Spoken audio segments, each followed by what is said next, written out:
પોતાના 5 બાળકો સાથે આઈસની જેલમાં છેલ્લા 10 મહિનાથી બંધ એક અનડોક્યુમેન્ટેડ મહિલાનો આખરે છુટકારો થયો છે. આ તમામ લોકોને જજના ઓર્ડર બાદ ગત ગુરુવારે જેલમાંથી રિલીઝ કરી દેવામાં આવ્યા હોવાનું તેમના લોયરે જણાવ્યું છે. હયામ અલ ગમાલ નામની આ મહિલા અને તેના 5 સંતાનોની જૂન 2025માં ધરપકડ કરવામાં આવી હતી. તેના બાળકોની ઉંમર 5 વર્ષથી લઈને 18 વર્ષ છે. હયામના x husband Mohammad Sabari સુલેમાને કોલોરાડોના bolder શહેરમાં એક બોમ્બ બ્લાસ્ટ કર્યા બાદ તેની ધરપકડ થઈ હતી અને પછી તેના ફેમિલી મેમ્બર્સને પણ પકડીને જેલમાં પૂરી દેવાયા હતા.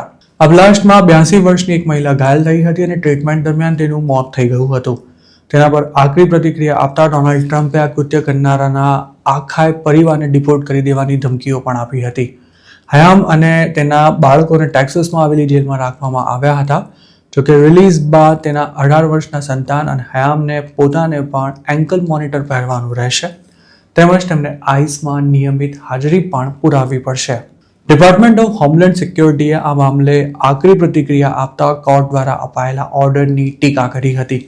DHSના પ્રવક્તાએ કહ્યું હતું કે એક એક્ટિવિસ્ટ જજ દ્વારા આતંકવાદીના પરિવારને અમેરિકાની શેરીઓમાં ખુલ્લો મૂકી દેવાયો છે. મોહમ્મદ સબરીએ ગયા વર્ષે આ કૃત્ય કર્યું હતું અને ત્યારબાદ તેની પત્નીએ તેને ડિવોર્સ આપી દીધા હતા અને પોતે પણ પતિએ કરેલા બ્લાસ્ટની ટીકા કરી હતી. આ ફેમિલીના વકીલનો દાવો હતો કે મોહમ્મદ જે કંઈ કરવાના ઈરાદા ધરાવતો હતો તે અંગે તેની પૂર્વ પત્ની તેમજ બાળકોને કોઈ પ્રકારની જાણકારી નહોતી તેમજ તેની પત્ની અને 5 બાળકોને કોઈ વાંક ગુના વગર જ ડિટેઇન કરી જેલમાં પૂરી દેવામાં આવ્યા હતા. જોકે સરકારનું કહેવું છે કે આરોપીની ફેમિલીને આ હુમલાની કઈ હદે માહિતી હતી તે જાણવા માટે હાલ તપાસ ચાલી રહી છે.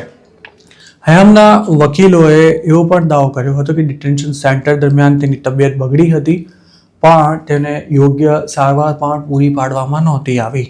હયામને ચાલુ મહિનામાં છાતીમાં અચાનક દુખાવો ઉપડતા હોસ્પિટલમાં લઈ જવાઈ હતી અને તેના સીટી સ્કેન દરમિયાન એવું જાણવા મળ્યું હતું કે તેના હાર્ટની આસપાસ પાણી ભરાઈ ગયું છે.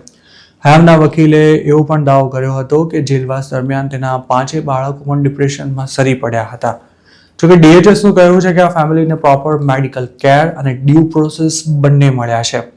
આ આખી ફેમિલી મૂળ ઇજિપ્તની છે અને તે 2022માં ટુરિસ્ટ વિઝા પર અમેરિકા પહોંચીને ઓવરસ્ટે થઈ ગઈ હતી. તેમણે અસાયલમ માટે કેસ પણ કર્યો હતો અને વર્ક પરમિટ પણ મેળવી હતી. અમેરિકાની સરકાર આ ફેમિલીને ડિપોર્ટ કરી દેવા માંગતી હતી પણ આઈસ દ્વારા તેમની અટકાયત કરાયા બાદ મામલો કોર્ટમાં પહોંચ્યો હતો અને અસાયલમના કેસમાં ફાઇનલ ડિસિઝન ન આવ્યું હોવાથી ડિપોર્ટેશન પણ લટકી પડ્યું હતું.